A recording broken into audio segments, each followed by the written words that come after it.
you doing today? Hi, how are you?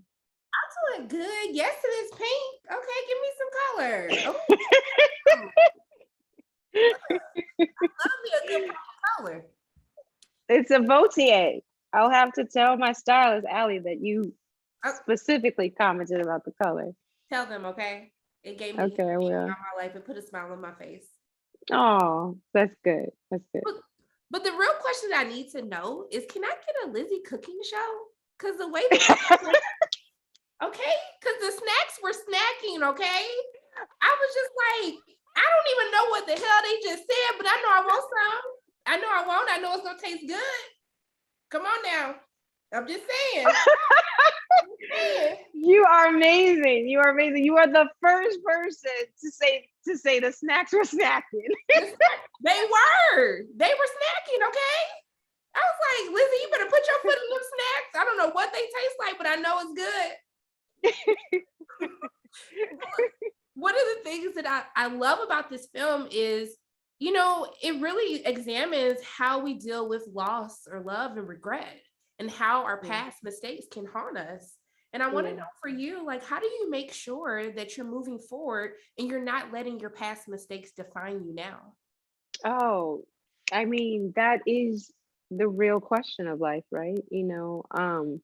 I think vulnerability is the key to it all, right? One of the things that I found myself doing a lot was actually while I was shooting this film, I was listening to a lot of Brene Brown, a lot about shame and vulnerability. And because I think that's so central to the incarcerated individuals within this film is that shame is being weaponized against them. And that past and their inability or society's inability to create a space for them to reconcile and achieve a level of redemption and forgiveness makes them be in a prison within their own bodies, right? Like, because they keep living with a level of guilt. But we all do, right? That's something I think we all can relate to.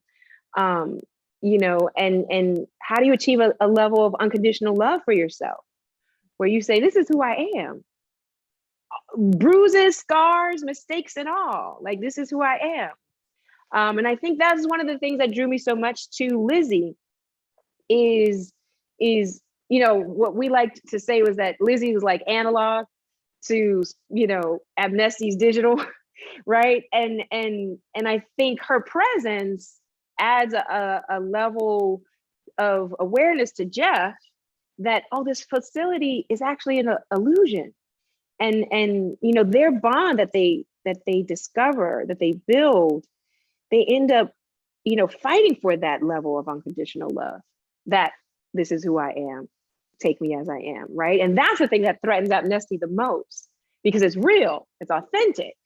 What he's trying to create is synthetic, and the real is always going to be more powerful than the synthetic. See, now I gotta go watch the movie again because you done gave me a new thought, and now I gotta watch it play back. Now I gotta watch it play out again. Good. Look, I wish I had the whole night to talk to you. I really do, because I love talking to you. I'm gonna manifest snacks with Lizzy because it's gonna happen. It's coming to the next Netflix show, okay? And okay. I want to thank you so much for taking time out of your day to speak with me. It really means a lot to me, and I'm sending so much love and light your way. I hope you have a great rest of your day. I receive it. I'm sending it right back to you. I'm receiving it right here. Is okay. Okay. All right. Bye. Bye. How are you doing today? I'm doing very well, thank you. How you doing? I'm doing good. It's Friday. It's the weekend. That's it. Good. I'm about to do something and not just nap all weekend. I really said that like I had plans, but it's okay. You'll find some. But one of the things that I wanted to ask you is all of our characters in this film, they're really letting their past or the regrets of the past affect them. And I wanted to know for you, like, how do you make sure that you're not letting your past affect who you are today? Well, depending on what took place in your past, there's a ripple effect, obviously. I think not having regrets should be the focus, though, and just focus on what you have in front of you.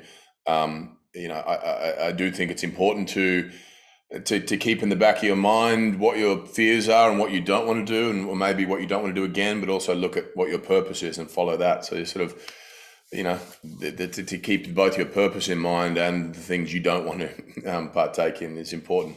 And that can have to do with your past sometimes. But I personally, just try to focus on what I've got right in front of me, which is you. How are you? I appreciate that. But I mean, Steve is kind of letting his work take over a little bit. He's distracted by work. It consumes him to a point. And I want to know for you, like, how do you make sure that you're balancing life and not letting work fully take over?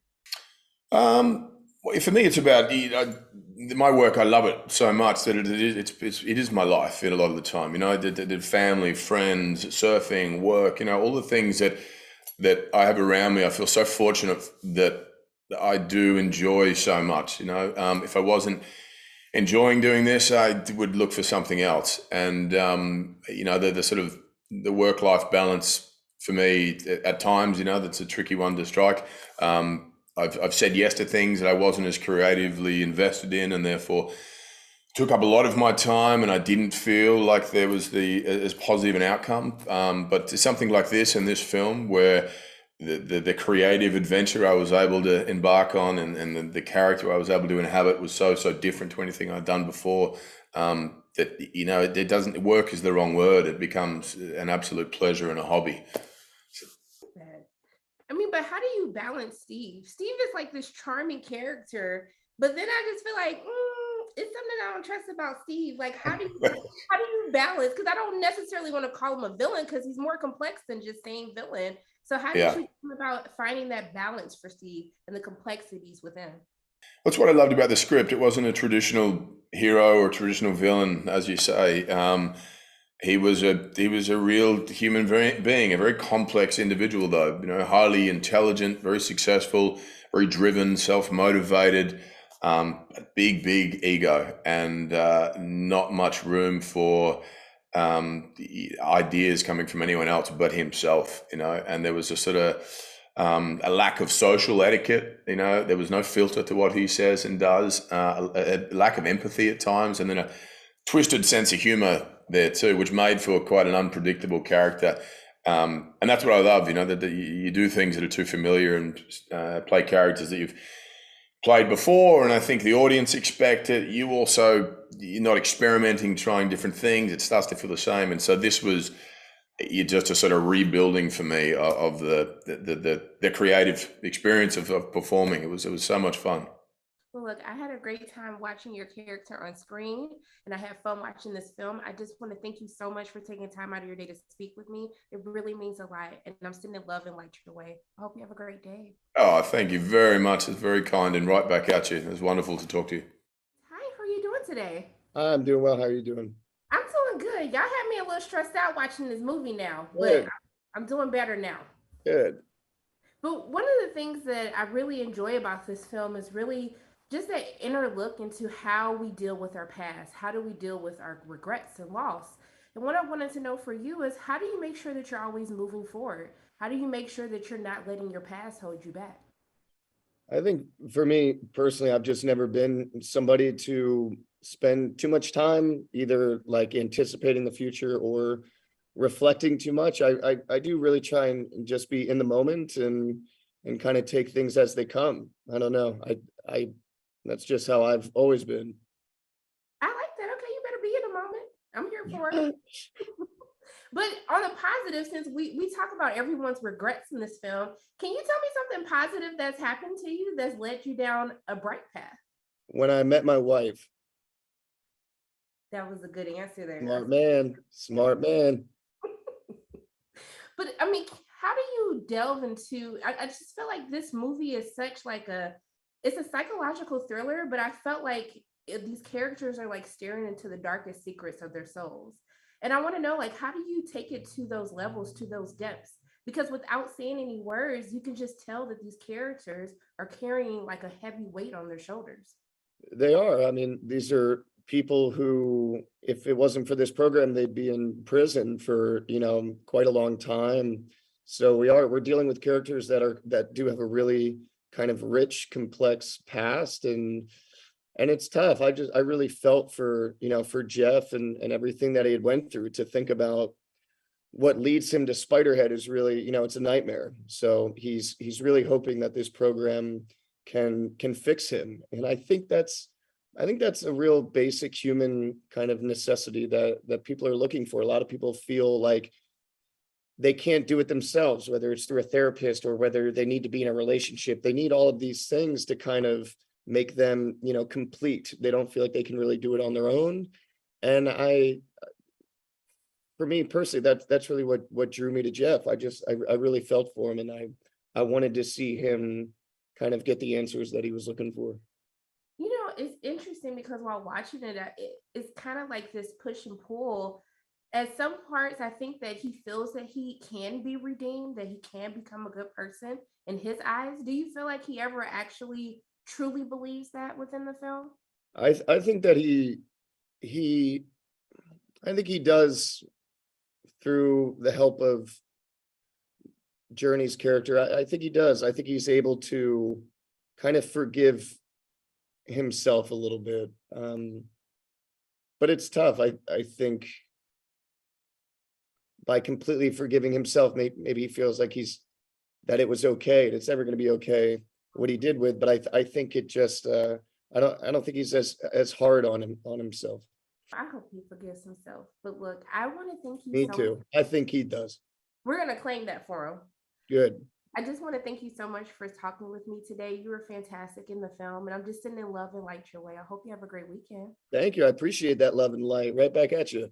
Thank you. I receive it. Bye. Hi, how are both of you doing today? Good. How are you? I'm doing good. Great. Y'all gave me some heart attacks while watching the movie. Then I got my life again. Excellent. Yeah. I love to hear that. But one of the things that I do love is that it's very realistic and it's very relatable, because a lot of us become consumed by our regrets, by our past. And I want to know, for the both of you, especially working within this industry, how do you make sure that your past mistakes are not defining you? I've made no past mistakes. Yes. So I think this is a question. No, I think, and it's something that even as I watch our movie now for the however many times I've seen it, the power of forgiveness, which actually comes first with admitting that you've done something wrong, which people are more and more incapable of doing. And it may be, it's a chicken and egg thing. Are people not being forgiven and thus not asking for forgiveness?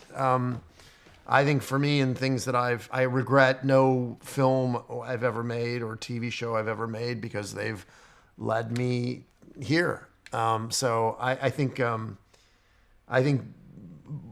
we can only really forgive ourselves. And I think, what Spiderhead says about forgiveness is, you can't be forgiven, but you can be changed. Somehow we can make this so that people won't make mistakes, which is not has very little in common with the human condition. And I think on top of that, I would just say failure is an opportunity to learn. And so if you take that and apply it to the next, in my case, it's like every film is a learning experience. You try to take that and apply it to the next one, and then take those mistakes and apply it to the next one. So as long as you're using those failures to learn and improve yourself, it's not something to be ashamed of. Okay, giving me some words of wisdom today. Good. I love it. Great. But I mean, you have a very daunting task.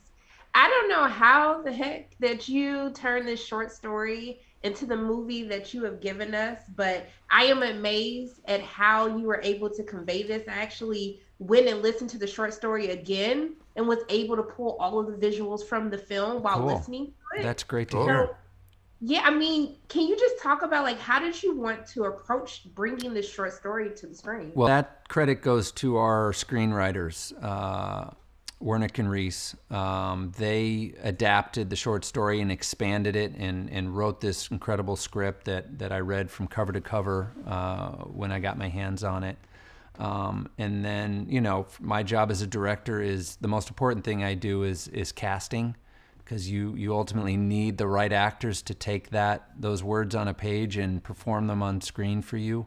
And so we put a lot of thought into, selecting the perfect cast for this film. And I think we really, that's one where I think we'll pat ourselves in the back for having a great, three great actors to kind of carry the weight of this movie, with Chris and Miles and Jurnee, who are just all pros and experts in their craft, and they all brought something unique and different to it. And at the same time, the scenes with them together are my favorite, just because to watch them all play is a lot of fun. So I got to give them a lot of credit for bringing this story to life.